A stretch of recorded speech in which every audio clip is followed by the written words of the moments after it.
mula sa #1 Smart Dishwashing Paste. Ang galing-galing mo!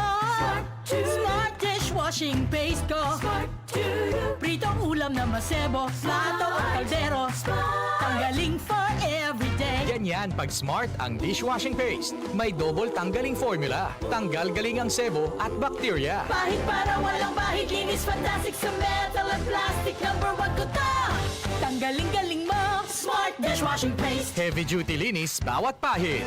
Smart Dishwashing Paste, manufactured by ACS Manufacturing Corporation. ISO certified, world-class quality. ACS.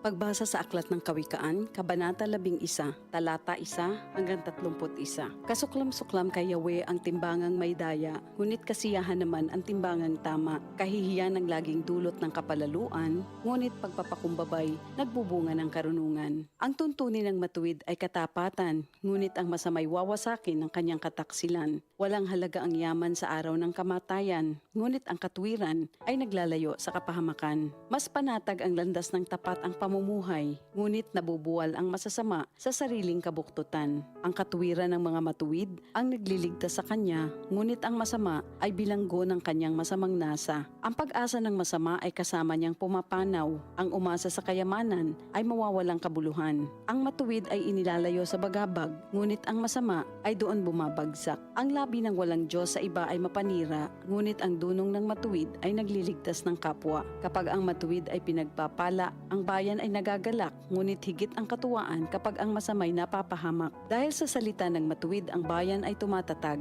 ngunit sa kasinungalingan ng masama, ang lungsod ay nawawasak. Ang kapos sa kaalaman ay humahamak sa kapwa, ngunit laging tahimik ang taong may unawa. Walang maitatago sa bibig ng madaldal, ngunit ang tunay na kaibigan, iyong mapagkakatiwalaan. Sa kakulangan ng tuntunin ng bansa ay bumabagsak, ngunit sa payo ng nakararami, tagumpay ay tiyak. Ang nananagot para sa iba, sa gusot ay nasasadlak, ngunit ang ayaw gumarantiya ay malayo sa bagabag. Ang babaeng mahinhin ay nag-aani ng karangalan, ngunit ang walang dangal, tambakan ng kahihiyan.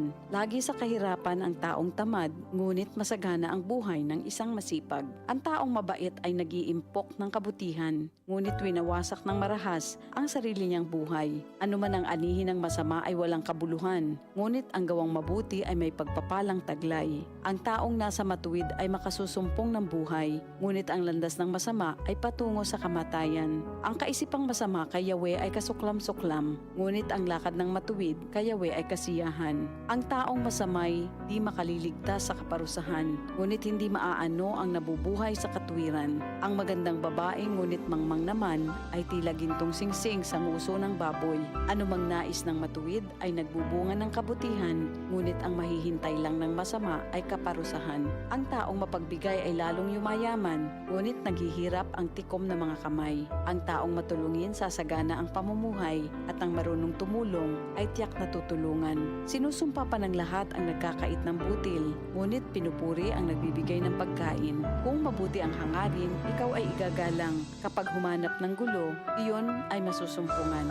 Malalantang tila dahon ang nagtitiwala sa kanyang yaman, ngunit ang matuwid ay giginhawa tulad ng sariwang halaman. Ang nagpupunla ng gulo sa sariling sambahayan, mag-aani ng problema, gugulo ang pamumuhay. Ang taong mangmang at walang nalalaman ay alipin ng matalino habang siya'y nabubuhay. Buhay ang dulot ng matuwid na pamumuhay at kamatayan naman ang hatid ng karahasan. Ang matuwid ay ginagantimpalaan dito sa lupa, ngunit paparusahan naman ang mga makasalanan at masasama. Ito ang salita ng Diyos.